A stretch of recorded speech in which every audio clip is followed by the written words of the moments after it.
do for us when we see someone looking back at us when they're teaching, whether we're reading a scripture or getting a point across. And doesn't it show that everybody's looking over here, nobody's looking at me, I'm trying to show visual contact. But the point is, when you do that, it shows that you're really interested in the person, right? You want to hear what they have to say. When we're in the ministry and we say, we just want to get our neighbor's opinion on something, if we are not giving eye contact because we're not really prepared and we're kind of just fumbling through our scripture instead of looking at them and getting their feedback, they're going to lose interest.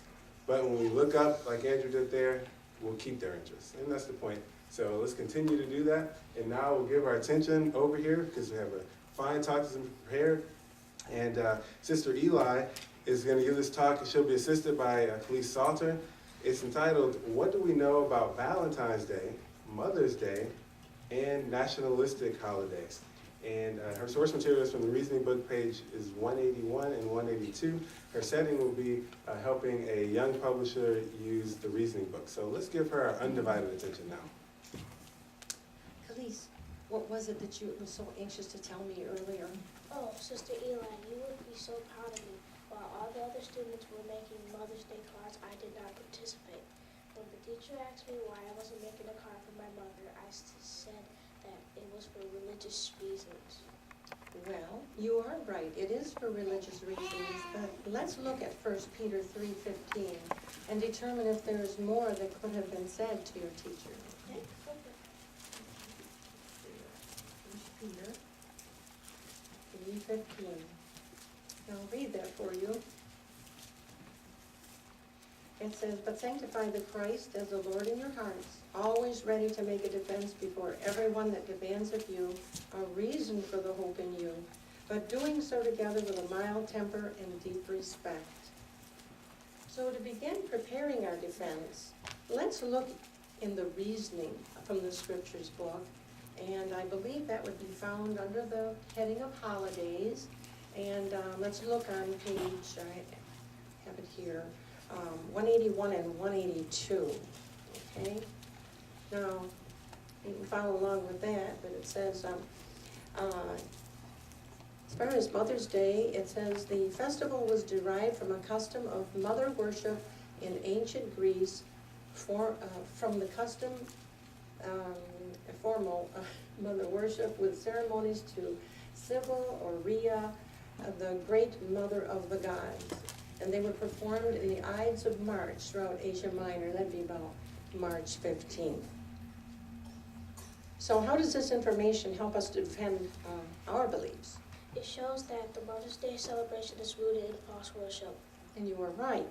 Well, now I noticed there was one on Valentine's Day, which is also a day that cards are exchanged.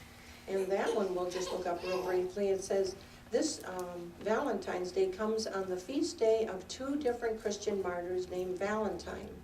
But the customs connected with the day probably come from an ancient Roman festival called Lupercalia, which took place every February 15th. The festival honored Juno, the Roman goddess of the women and marriage and Pan, the god of nature. So we see false worship is involved in this holiday as well, don't we? And it would be good to show your teacher how Jehovah feels about false worship. And I think a good scripture that we could look up for that would be in 2 Corinthians 6:16 and 17. Okay. I'm going to follow with that one.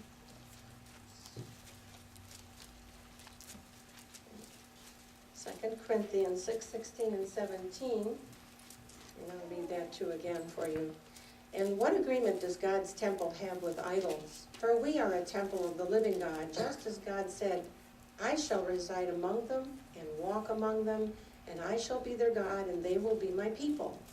Therefore get out from among them and separate yourselves, says Jehovah, and quit touching the unclean thing, and I will take you in. Okay, then how does Jehovah view false worship, Khalees? As unclean. Yes. There are so many Bible principles that explain our viewpoint regarding national holidays as well. So do you remember what Jesus said when the Roman governor Pilate asked him, are you the king of the Jews? Well, Jesus said, my kingdom is no part of this world. That is right. So one last scripture I think would be good for you to understand this would be 1 John. I want you to read that. Do you think you'd like to read that? 1 John 5:19. It reads, we know we originate with God, but the whole world is lying in the power of the wicked one. Okay, very good. Well, Khalees, we've used the reasoning book. You've probably never used it before, so what do you think? Do you think it's a good tool in helping us research Bible answers? I can see that there's much more that I can say next time. I have a chance to defend my beliefs. Thank you, Sister Eli, for showing me how to use this reasoning book. Okay, and you know what? You can have this book. I have an extra one, and I'm going to take you to lunch. We had such a good day in service. All right, then.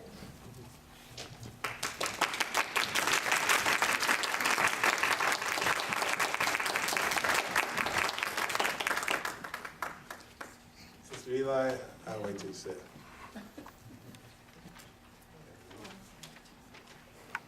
I think you can tell by the applause. We really, all of us appreciated that. That it was so nice. You really showed us a model student. We appreciate that. We see it all the time in your demeanor. But you showed us here warmth and feeling. That comes to point number 11 in the Bible, in the BE book. And it's something that you seems to come natural, but it has to be cultivated, right? Because there's a love there. Even before you invite her out to lunch and everything afterwards, the whole talk, your tone has real warmth and sincere feeling in it. And that goes such a long way. We really appreciate that. We all actually do well to imitate that. When we speak to students, especially when we're speaking to a young one, no matter what the topic, you helped her here with holidays, there was some history in there, but with every step of the way, your tone and your voice shows so much warmth and care for her. When you were reading the scripture there, you had to read Jehovah's words. How important it is that we read what Jehovah has to say when he says, I will take you in. You stay away from the unclean thing with the warmth and feeling that you have in your voice. So we thank you for doing that, and we really appreciate all of our students this evening. They are still not finished back there. Oh yeah, because we have another talk. Okay, I had to think about that. I knew it would come to me for Clint today. We have another student, and the reason it was easy to get is because Brother Ritter filled in for this, and we really want to, first of all, thank him for doing that. And now we'll give him our attention because it's an important topic for all of us. Why greed is idolatry. That's taken from Ephesians 5:5.